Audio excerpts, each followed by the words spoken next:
I'm Kurt Benkert, and this is Pocket Presence, powered by Sleeper.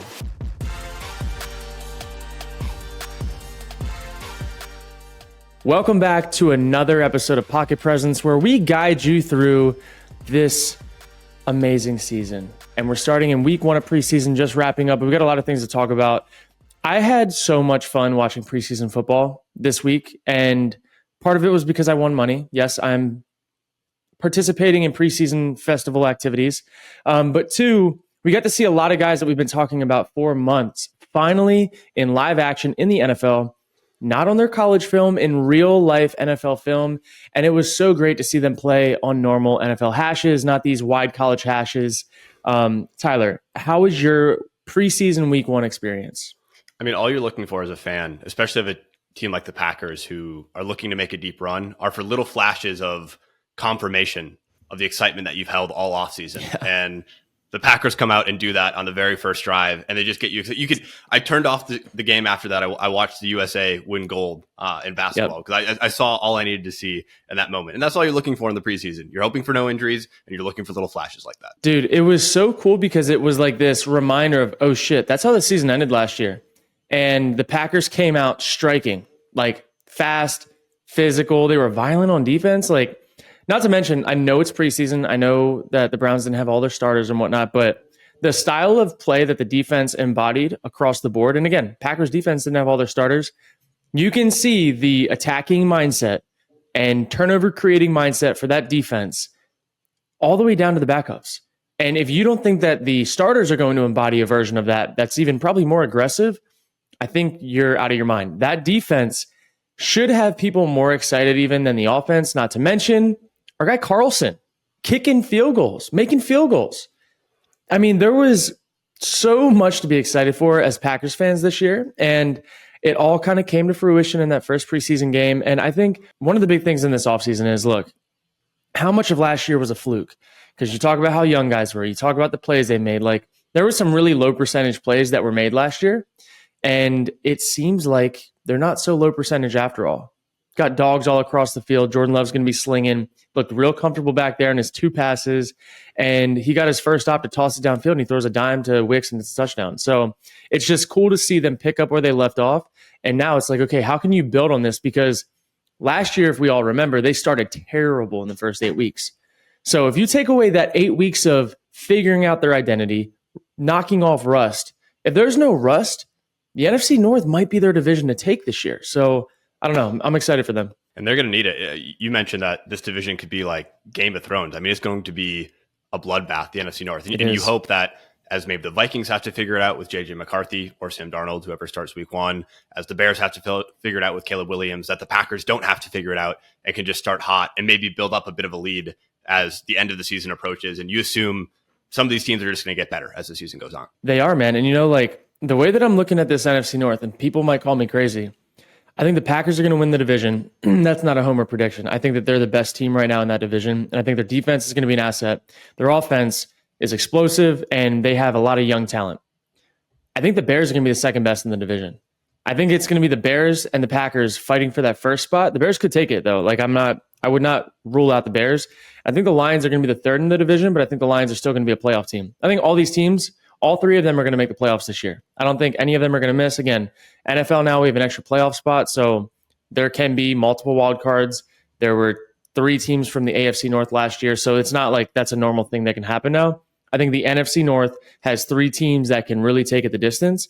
And again, this is not a knock on the Lions. I just think this is a quarterback-driven league, and you need to have a quarterback that can move around a little bit.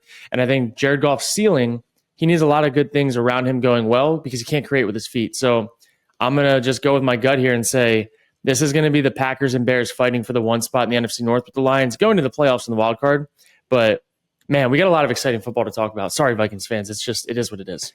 I think they understand it. I hope they've come to terms with it. When you have a QB battle between Sam Darnold and JJ McCarthy, who did look good, and we'll talk about that here in a second. Yeah, I think you accept that there's going to be a year of growth. So let's get into that. We saw these rookie quarterbacks, like you said, finally on an NFL field. We had appearances from Caleb Williams, JJ McCarthy, Jayden Daniels, little Joe Milton over Drake May controversy. Pick your quarterback where you want to start. You were very complimentary of a lot of them, Bo Nix included. I didn't even throw him in there. Yeah. Which guy do you want to start with? Let's talk about each of them. Yeah, so I want to talk first with Caleb Williams. So Caleb Williams came out slinging, and he came out doing things that made him special in college while also establishing the baseline of like things that he could not miss in the NFL. He was hitting throws accurately. He was in rhythm. He was on time. Like those things were not always something that he was doing in college. He was very often in college looking for the big play.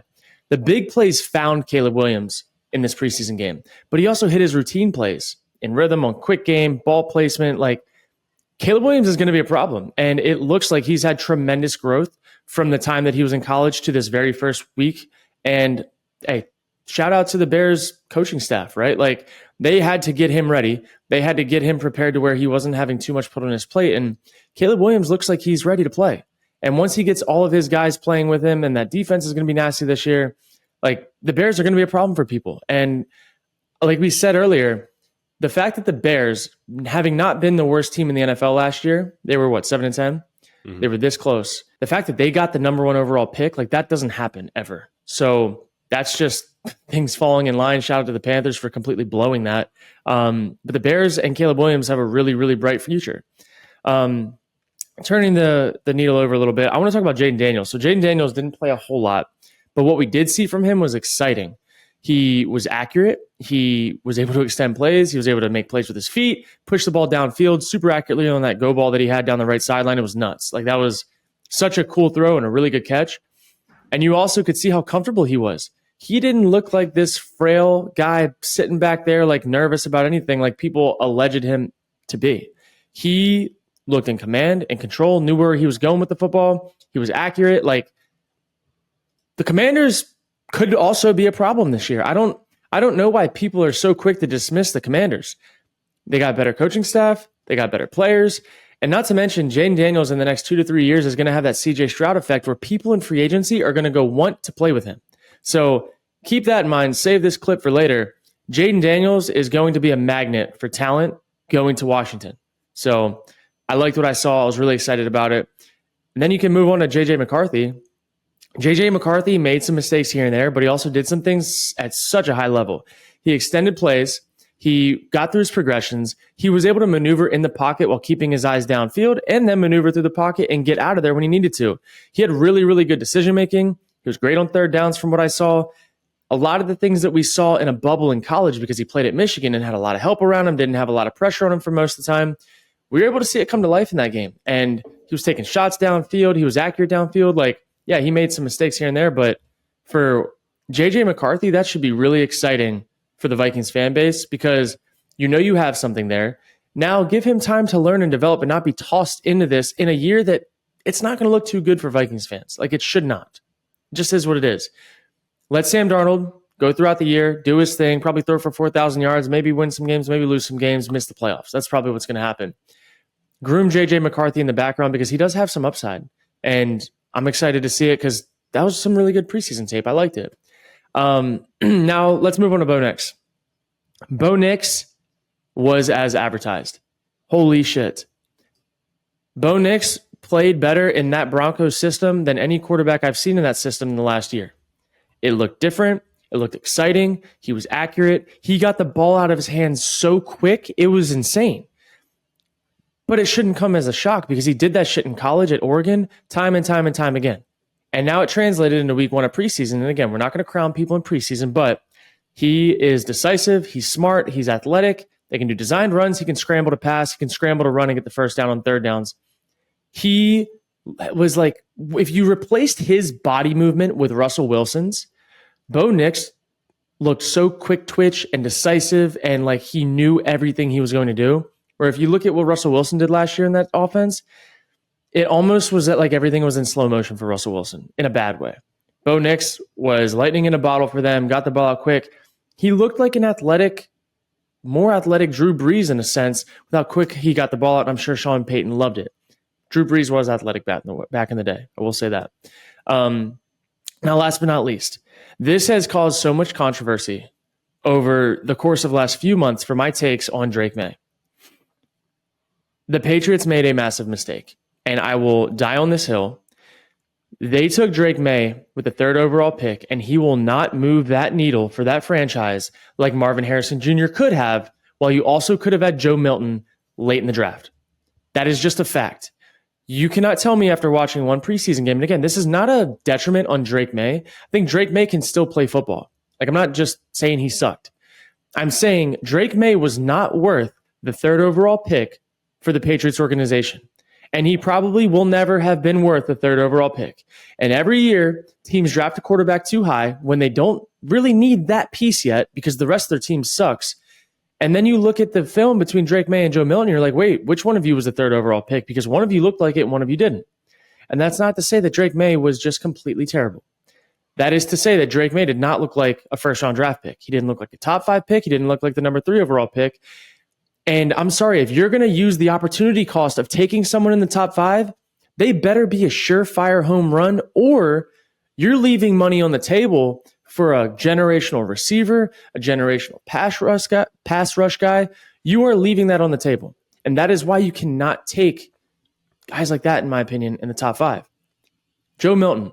Everybody rips on him from what he did in college, this and that and the other. Dude, you know how many people just aren't good college quarterbacks for whatever reason? Maybe they're not as prepared offensively as you might think that they are.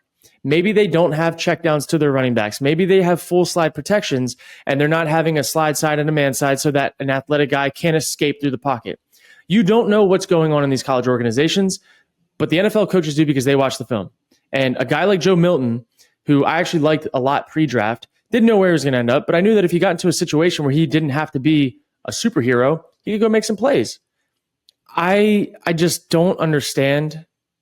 I don't understand how this all happened, but with where we are today, you cannot tell me that Monday morning in the quarterback room when they're watching, everybody in the room is watching the film together, that one person's not feeling a little uncomfortable and one person's not feeling really hopeful. That's all I'm going to say. I know I talked a lot for a couple minutes there, but we saw a lot, and it all unfolded really fast. We saw a lot, and we're going to see more. And I want to give you a chance to rehash your quarterback rankings that you had right before the draft earlier this year. So you had 3 tiers. Your first tier was organization changers, where you put Jayden Daniels, Caleb Williams. In tier 2, you had different skill sets, but experienced with J.J. McCarthy, Michael Penix Jr., Bo Nix. Penix we did not talk about, but you can have the chance here. Tier 3, big frame, lots of unknown, a tier made just for Drake May, and we know how you feel about him. Any upgrades or updates you'd like to make to that tiering system or the categorization or where guys are? Yeah, so I think tier 1, you have Caleb Williams and Jayden Daniels still. I think the tier 2 needs to be described a little bit differently now. So again, it was different skill sets, experienced. I think tier 2 now is hopeful organizational future, however you want to put that. These are guys that I believe will be the future of these organizations for the next 3 to 5 years, if not longer than that. And I'm sorry to say, it is all 3 of those guys still. I would rank them differently, though. I would rank Bo Nix and Penix Jr. equal, and I'd put J.J. McCarthy under both of them. So my rankings as of right now, I'd probably put Caleb Williams in 1 because we didn't see a whole lot from Jayden Daniels. He only played like a series, I think. We'll go Caleb Williams, Jayden Daniels in tier 1. Tier 2, we're going to put Michael Penix Jr., Bo Nix, J.J. McCarthy. Tier 3, I mean, as of today, I would have Milton over Drake May. Oh my God. Truthfully, but I don't think either of those guys are going to be the future in New England. Maybe, I don't know. The thing is, this is going to be the situation where Drake May gets his shot because he was a 3rd overall pick. Milton's never going to beat out Drake May unless somebody says they don't give an F about how much money they paid Drake May. That's how the NFL works. No matter what Joe Milton does this preseason, no matter what Drake May does, whether it's good, bad, indifferent, terrible, Drake May is going to have that spot over Milton because those guys in the organization can't be wrong. That's how the NFL works. I will say, like, between Penix Jr. and Bo Nix, I would really love to see what Penix Jr. can do with that first offense in Atlanta, because I know Kirk Cousins is going to be the guy this year, but man, dude, watching the film of Penix, it's like push the ball downfield, process, quick delivery. He did all the things well that we just love about Kirk Cousins. He did all those things well, and he's a rookie, and he had control of the offense. But then there's this extra layer of athleticism and creating plays and super deep field accuracy. Like Penix Jr. is probably the most accurate deep ball passer that I've seen coming out of college in a while. There's guys that throw the ball 40, 38 yards, 42 yards down the field really well. He throws that ball 45, 50 yards down the field extremely well. And that's like a different throw than just throwing a go ball down the sideline. These are the posts. These are the over top posts, the super deep crosses, the high corners. Like these are different throws and offenses that not all quarterbacks like to throw or are willing to throw. Like pylon routes. So a pylon route is basically a seam in corner from a wide spot. Like it's kind of like that route you see in Madden where they are super deep for 20 yards and then go back to the front pylon. It's a super deep corner. There are not many quarterbacks in the league that like throwing those throws because it has to be so accurate at 50 plus yards. Penix Jr.'s got that in his bag. And there are not a lot of guys that do. And I'm seeing that offense. I'm seeing those weapons. And I'm like, I don't know, man. Like, I think their ceiling's going to be higher once he takes over rather than Kirk Cousins. But I do think Kirk Cousins will get them to the playoffs. I think Kirk Cousins will help them win the division. It's just time's ticking, man. Yeah. You had a Trey Lance opinion out of nowhere. Obviously, he was getting some preseason looks. Yeah, going on that. Trey Lance. Dude, Trey Lance. So how about I saw Trey Lance with nobody out there on the field with him that I knew for sure, being decisive, ripping the ball, making plays, scrambling, maneuvering the pocket, like taking off for 20-yard runs where he looked faster than everyone on the field. People forget that Trey Lance was a first-round pick. People forget that he only played a handful of games in his college career. People forget he only played a handful of games in the NFL, and then Brock Purdy came on the scene. Trey Lance can play football. Trey Lance is also younger than some of the guys on this list. So Trey Lance is a really unique situation, and he could play football for the next 10 years of his life, next 15 years, and he still wouldn't be 40 years old. Like, think about it that way. Right? So Trey Lance could play 6 more years in the NFL and just be turning 30. He's a really unique situation. He came in really young. He has had very little experience, and he has a really cool skill set. If Trey Lance were coming out in the NFL draft next year, he'd be a number 1 overall pick. And he would not be that much older than the guys that came out this year or next. Like, you know what I mean? It's Trey Lance is unique. Trey Lance, maybe he's a late bloomer in the NFL, but I saw things out of him that I'm like, damn, if you put him in the same situation Dak Prescott's in, throwing a CeeDee Lamb, having that defense, Trey Lance can win you games for sure. So Trey Lance, stash him in fantasy because you're one ankle away, you're one whatever away from him being a quarterback that I think has high upside and can go get you the rushing yards that you love in fantasy, can go get you a lot of completions. They slung the ball around. They threw the ball 40 times, I believe. And it was bang, bang, bang, bang, scramble. Like, yeah, he missed some throws here and there. He had maybe a little bit of rust, but dude hasn't played a real football game since his ankle, I believe. So, Trey Lance, don't forget about him. We're talking about him. I want to give you a chance to defend another take you had on Twitter. This one caused a bit more controversy. And apparently we were talking before, there's some history here that I didn't know about. So you said that there's a chance that the Saints are going to be the worst team in the NFL this year. And I'll give you credit because you later replied and couched it with the fact that you forgot about the Patriots. So maybe it'll be a race to the bottom for the two of them. But yeah, it drew a lot of ire online from mostly Saints fans, I assume. Go ahead and defend why you think that might not be why you think you might be right. Yeah, dude, I'm going to be very honest here. I have not liked the Saints for a long time.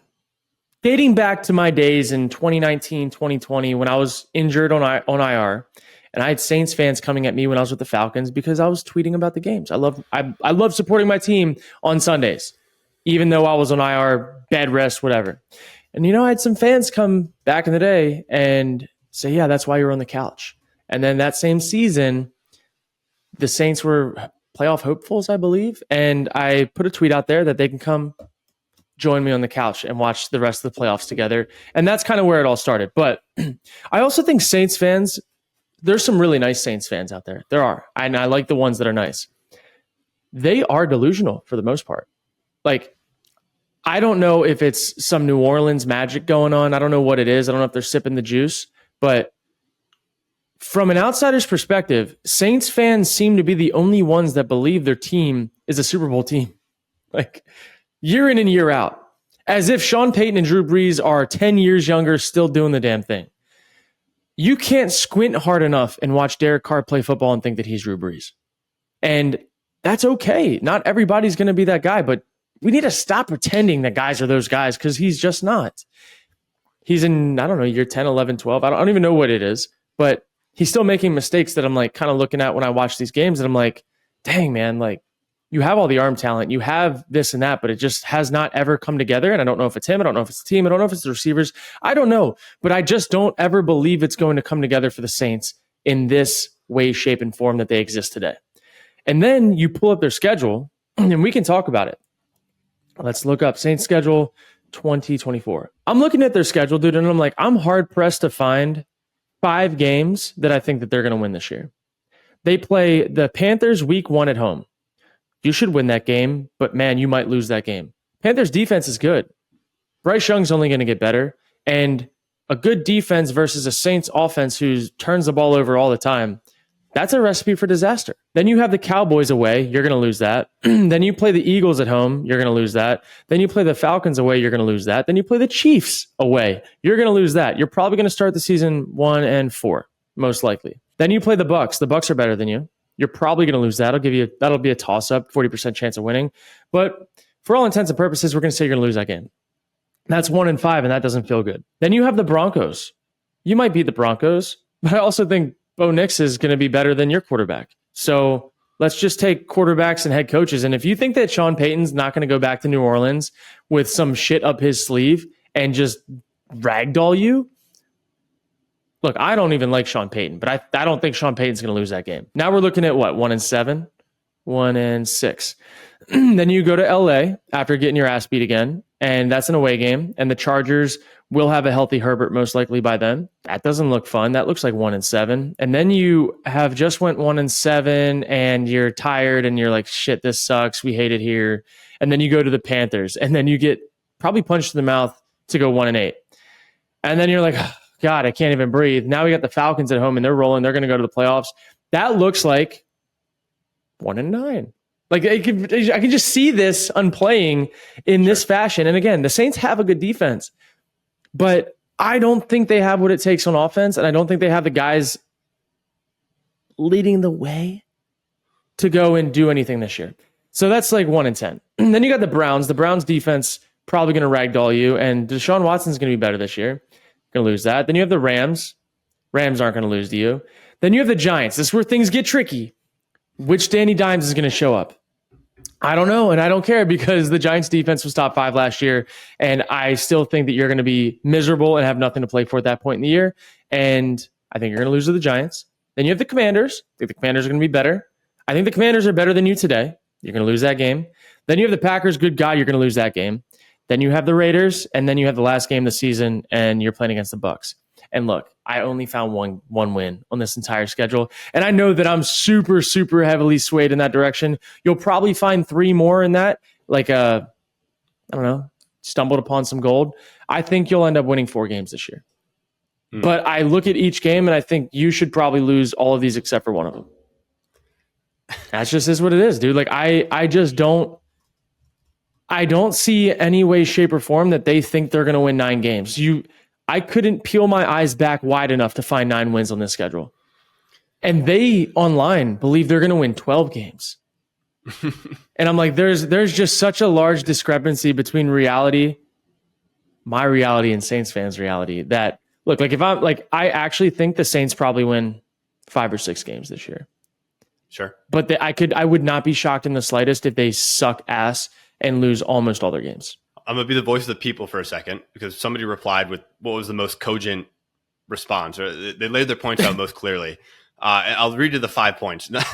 None of them seem super compelling to me, but I'll read you the 5 points. The first is that their Vegas over-under is 7.5. So saying Vegas is wrong all the time. Right. Saying that they're at least not going to be the worst team in their division. It seems like you're hammering the under here. Yes. Not going to be the worst in their division? The Panthers just got a coherent coach. And the Panthers defense, let's see Panthers defense last year. Holy shit, you don't say. Top 5 defense in 2023. You don't fucking say. So you have a top 5 defense in 2023, and the Panthers had the worst offense in the NFL last year. Defense is going to probably be somewhere around there. The offense, they just got an offensive head coach who actually did a hell of a job with Tampa Bay and led them to the playoffs for the first time. Ex-Tom Brady. Led them to the playoffs when they shouldn't have. They weren't really a playoff team, in my opinion. But their coach was good. Offensive coordinator was good. The Panthers' offense is going to be better. Panthers' defense is probably going to be similar. Like, they have good players on defense. So, let's just do some quick math here. It doesn't look good for the Saints. It just doesn't. I'm not sipping on any of that, dude. Like, I'm just not. Like, let's just go like team by team. If you just look, a wise man once told me, if you don't know anything about a game, look at the quarterback and the head coach. Okay? If you just bet solely off of the quarterback and the head coach combo, you're probably going to win most of your games, most of your bets or whatever. I like Bryce Young better than I like Derek Carr. And I'm not like a Bryce Young truther, but I like Bryce Young and their new head coach. I like Bryce Young and Dave Canales better than I like Derek Carr and the Saints head coach. Dennis Allen. Yeah. I don't want to be like so negative about him, but I'm not a Dennis Allen fan, okay? Like I don't want to like I'm just not. Dennis Allen, I'm not going to go in there. Okay. I'm not going to go there. What has looked good? None of it. None of it, brother. None of it has looked good in a long time, is all I'll say. So give me Bryce Young and Canales over Derek Carr and Dennis Allen. That's what I'll say. Then give me Baker Mayfield. Baker Mayfield balled out last year. Give me Kirk Cousins. Like, you know, like if you just start playing this game, Saints, it's not looking good, brother. It's okay. Tank and get that number one overall pick. Get your new quarterback. Get your new head coach. Go start this cycle all over again because that's where you're heading. Yeah, I just want to round out the last 3 points this guy made, one of which was there's a weak division. It's never a great sign of your confidence in your team when you're talking about how bad the rest of the division is. And we've known how bad the NFC South has been for a long time. And they just keep – the NFC South has been bad, worse than it is this year. I would say the NFC South is probably ascending in terms of how it's been the last 5 years. They are. And the Saints still haven't made any splash when the NFC South was bad. And now they have Kirk Cousins. The Saints have only gotten worse roster-wise, year over year, right. year over year. Yeah, like the weak division point doesn't seem like a very good point because the division is the least weak it's been in years, presumably. Yeah, it's not like, dude, look at the AFC South. It's a weak division, bro. The Texans are real. Yeah, the Jaguars, if they stop tripping over themselves, can be decent. Like, it's the Colts. Somehow find a way to win 7-8 games every year. And they like have weird upsets every year. And then the Titans were the best team in the AFC a couple years ago. Like, it's just weird, right? Like, yeah. The NFC South being a weak division is just a really weird thing to say, especially knowing the landscape of the rest of the NFL. It's just how many, like, the Bucks beat how many teams that were not in the NFC South last year? The Falcons are going to beat a lot of teams that are not in the NFC South this year. The divisions, like, that's just so stupid. You have to strap it up on Sundays regardless of what division you're coming from. Yeah, this isn't like college where you're like hanging conference championship, division championship. Yeah, like, banners. Dude, this is not SEC, ACC bullshit, dude. It's all the NFL. Yeah. All right, let's get off the Saints because I kind of agree with you. They're probably going to be a really boring team this year, and I don't want to think about them much more than we already have. I do want to fire through some injury news and just get your quick take, maybe with a little bit of a fantasy angle on all of them. Yeah. Jahmyr Gibbs' hamstring. It looks like he avoided a more serious ACL injury, but it's still going to be a hammy that sidelines him for a couple weeks. JJ McCarthy had some knee soreness. Malik Neighbors apparently has some sort of ankle sprain. Reports suggest that Malik Neighbors has a low ankle sprain, so maybe about a week. That's good news on the sideline. Good news. Friend of the program, Hollywood Brown, looked to have some sort of nasty sternum situation, something that apparently Tyreek Hill also dealt with in 2019. And the first 5 weeks, he was a little slow coming back, averaged less than 100 yards per game in the first 5 weeks of 2019 after that same injury. So Hollywood's supposed to come back in the next couple of weeks, but fantasy implications might say he might come back a little slower. That hurts. You had some really sad Rondell Moore news. He's out for this season, unfortunately. And then CMC dealing with a bit of a calf strain, so maybe some touchiness around picking him 1-1, although he still seems like he's going to be the consensus there. Any one of these worry you more than others? Yeah, so the Hollywood Brown one is definitely worrisome, especially with how big of a year I expected him to have. I would push him down. Like, you can't afford to have a top guy in fantasy miss any games, especially early in the year. That one concerns me. I drop him down a little bit, but once he's back, like if you can get him later than where he's expected to go, that's a steal. He will be a stud once he's healthy. The Christian McCaffrey one does worry me, and I was a teammate of his. It doesn't necessarily worry me in the fact that like I don't think he's going to have a great year, but it does concern me in the fact that when you're talking fantasy football, they're going to be saving him for the playoffs, right? Like he might not have the same year he had last year where they have to run everything through him to get to the playoffs. I would just be really cognizant of drafting him as high as he's expected to go, given the fact that they're trying to do this thing for the long run. Look at Travis Kelce last year. Travis Kelce, regular season-wise, he was conserved all the way through and popped off in the playoffs. I would not be shocked to see, as Christian McCaffrey is getting older, them use him for when they need him, but if they don't necessarily need him, to let the other younger guys get some work. Take it for what it's worth. Does that not mean that he might have 15, 18, 20 touchdowns this year? He probably will, but I'd expect his yard total, his touches, everything in that right to go down. He has his touchdown record. He has had that crazy year last year. It's okay to have a down year. It's not going to be a bad year for Christian McCaffrey. It just might not be worth picking him over a Tyreek Hill, who the Dolphins need him to win games.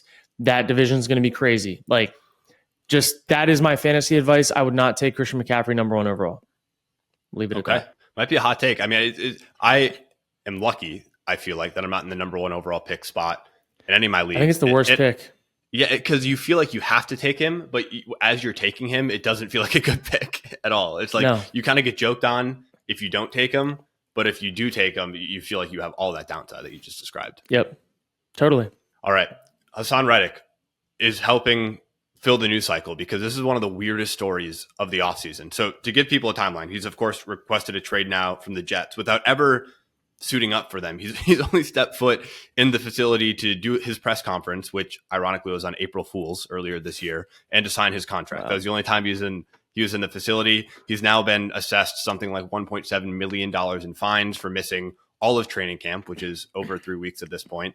The reason for the holdout was because when he got traded from the Eagles for a conditional 3rd round pick, which means it could be a 2nd round pick. I don't know what the escalators are, but it could be up to a 2nd round pick. He's on the last year of a deal that he signed a couple of years ago. He's set to make something like $14.5 million a year. He thinks that he needs to make something closer to what Danielle Hunter just signed with the Texans. They've had the same sacks the last 2 years. Danielle Hunter signed a 2-year, $49 million contract. So $24.5 million per year. So he's looking for essentially a $10 million raise. Apparently the Jets thought that them acquiring him in a trade meant that he was going to play out this last year of his contract before they had to come to renegotiate. Obviously, the Hassan Reddick camp thought they were going to renegotiate before he started playing with them. That's all resulted in him not coming to practice and invariably requesting a trade. Not a great look for either side, but I'm curious what you make of this whole situation. This reminds me of Zadarius Smith a little bit. You remember that with the Packers? Yeah. Like, I know the contract situations and all that's a little weird, but it was like, hey, like, why are you not just like showing up to play, right? Like, and I bet they've offered him something that he does not want or isn't happy with. But at the same time, like, did he get traded without his destination like known in the offseason? I guess that's a key point that I need to know. Because if he asked to go to the Jets, that's one thing. If he did not ask to go to the Jets, it's another thing, which I think that's an important key to this. Sure. But this is a weird situation, man. Like, guys deserve to be paid what they're worth. But I also think that if he's just asking for money based on sacks, that's a lame ass argument, in my opinion. Sacks are not the end all be all. Like, I watch Hunter play and I'm like, that dude's got a motor. That dude pretty solid in the run game. Like, I don't know enough about Reddick's, I guess, presence on defense to be able to say what he's worth.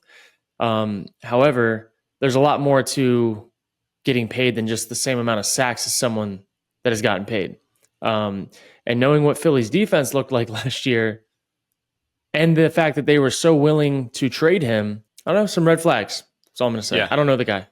Yeah, it seems like, to your point of wondering if he was, could decide where he was getting traded, it seemed like he went to Philly asking for a re-up on his contract. He's 29 years old. Philadelphia didn't want to pay him what he was asking, which again seems like it's in the neighborhood of $25 million a year. And so they started shopping him around. It's not like they traded him to the Panthers. I mean, they traded him to the Jets, who are going to be competitive this year. It was a really good match because the Jets needed some pass rush help after losing their sack leader last year, Bryce Huff, to the Eagles in free agency. So it was actually kind of like this unofficial swap that they did between two pass rushers. So it seemed like it was all going to work out. And now he's just, wanting his big contract because he doesn't want to play the last year of his deal. It's tricky. And like I said, it's hard to know without knowing the guy, but the second trade request in 6 months doesn't probably sit well with the teams that you're on. And the other thing I'll add from the Jet standpoint, this is from Andrew Brandt, who was a former exec for the Packers. He notes that last year the Jets traded a first-round swap and 2 second-round picks for a player that nobody wanted to trade for and was never going to play for the Packers again. That was Aaron Rodgers, of course. And I always found that weird that Aaron came out on Pat McAfee and said, I want to be a New York Jet. And that's while he was still under contract with the Packers, which you would think strip the Packers of all of their leverage. The Jets don't have to give anything because this guy's already said he doesn't want to play for you. And he says he wants to come here. So I was always impressed with what Gutekunst was able to get for Rodgers, given the fact that it seemed like they have no leverage. So the Jets give up those picks last year. And now they give up a 3rd-round pick, which could be a 2nd pick for a guy that might literally never put on pads for them. Like they might have to end up trading him. And at that point, they probably cannot salvage more than, I don't know, a 5th or a 6th-round pick. So it's like they're just giving up draft capital. For the Jets, I'll say they better hope it works out for them in this next year or two while they have Rodgers, or else this could be an organizational reset that puts you back quite a few years. Yeah, and it's unique because their defense is so good, right? The Jets have young talent. They have young talent at 3 key positions: running back, receiver, and DB. And then they have a core of guys that's also really good. They also have a window right now that's this is a really specific window. And if they do not hit in this window, they have to hope that they can nail a few more draft picks and a few more this, a few more that to have the window extended. And if not, shit's not good. So we're going to find out a lot about the Jets this year. And I also think the Jets will win their division this year. I don't think that they need all the pieces to win their division. I think they have what they need in the building. I think they probably feel the same way, but that does not mean that they don't need things to go their way too. They need to be injury safe. They need to have some things go their way like any other team in the NFL. And it's wild, man. If I'm Hassan Reddick, which I don't know him at all, I would be looking at this roster and be like, dang, man, I could add to this and really we could go on a run. But I don't know. Maybe he just wants his money. Yeah, just wants his money. All right, last thing I want to close out on here. ESPN Bet tweeted out their leading MVP bet. So I'm going to give you the odds, but the order I'm going to give them to you in is based on the money and or the tickets that are being submitted for these players for MVP. Number 1, CJ Stroud at plus 850. Number 2, Joe Burrow at plus 900. Number 3, Josh Allen at plus 850. 4, J Love at plus 1,400. Number 5, Patrick Mahomes at plus 500. And number 6, Dak at plus 2,000. So again, that's an order of how people are betting on them. Obviously not their odds. Mahomes has the best odds at plus 500, but he's 5th most bet on. Mm-hmm. Anybody aside from Stroud and Love getting your money this year, Kurt? I think you got to play into some of the popularity contest in all of this. I think as the year unfolds, I'm really excited to see what Josh Allen does because Josh Allen has that unicorn factor where, hey, his team may not be great, but if he can elevate them, he's going to have an MVP case because of who he is. So Josh Allen intrigues me at plus 850. Joe Burrow intrigues me at plus 900, obviously, because people love Joe Burrow. The public loves Joe Burrow. I'm going to stay away from Mahomes because Mahomes at plus 500 is probably a good, solid place to put your money. But I also think that the Chiefs are more likely to win a Super Bowl. And I don't think that the MVP typically coincides with who's going to the Super Bowl. So yeah, a lot of that has to do with the background of how do they play? What's their defense like? I don't think it's going to be necessarily like a 50 touchdown year for Mahomes. I don't think it's going to need to be because they're going to be ahead in games. I would not touch Dak with a 10-foot pole. And honestly, if you put $100 on Stroud, Burrow, Josh Allen, and Love, and one of those 4 hit, you're going to make money because the odds are all over plus 800. I would like to see where Lamar's is, but I feel like no matter what, if Lamar has the same season that he did last year, I think people are going to be weary about giving him the MVP just because it didn't, you know what I mean? Like, I think there's like some shadow behind that a little bit. So Yeah, I like Stroud, Burrow, Allen, and Love to take some money. And if you sprinkle a little bit everywhere and one of those 4 hits, you're going to make money. I feel like this award is less about knowing football and more about knowing psychology, because there's total voter fatigue. Like I wouldn't bet on Lamar for those reasons. I wouldn't bet on Patrick Mahomes for those reasons, because I think the fans and the voters just get a little, like there's the argument that in the NBA, at least, that LeBron could win MVP.